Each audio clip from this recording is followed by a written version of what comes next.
এর আগের দুইটি ভিডিওতে আমি গুগল কিওয়ার্ড প্ল্যানার সেটআপ এবং গুগল কিওয়ার্ড প্ল্যানার ব্যবহার এই দুইটা বিষয় দেখাইছিলাম। যারা গুগল কিওয়ার্ড প্ল্যানার সেটআপ করতে সমস্যার সম্মুখীন হয়েছেন তাদের উদ্দেশ্যেই এই ভিডিওটা। অর্থাৎ যখন আপনি কিওয়ার্ড প্ল্যানার সেটআপ করতে যাচ্ছেন তখন আপনাকে অ্যাড ক্রিয়েট করতে বলতেছে, এই সমস্যাটা কিভাবে সমাধান করবেন এই বিষয়টা আমি এখন দেখাবো। তো চলেন আমি আমার স্ক্রিনে চলে যাই। প্রথমে সার্চ দিব গুগল কিওয়ার্ড প্ল্যানার লিখি। সো গুগল কিওয়ার্ড প্ল্যানার লিখে সার্চ দেওয়ার পর আমি গুগল কিওয়ার্ড প্ল্যানারের ওয়েবসাইটে প্রবেশ করলাম।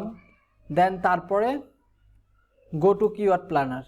দেখুন এখানে আমাকে একটা অ্যাড ক্রিয়েট করতে বলতেছে, আমার বিজনেস নেম দিতে বলতেছে। সো এখানে যদি আমি আগায় যাই তাহলে আমাকে অ্যাড ক্রিয়েট করতে বলবে।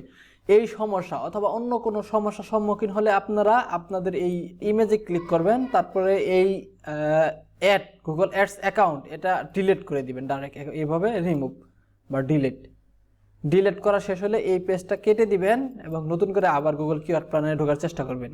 সো গুগল কিওয়ার্ড প্ল্যানারে আবার সার্চ দেওয়ার পরে ওদের সাইটে আসবো এবং দেন তারপরে আপনি গো টু কিওয়ার্ড প্ল্যানার এটাতে ক্লিক করবেন।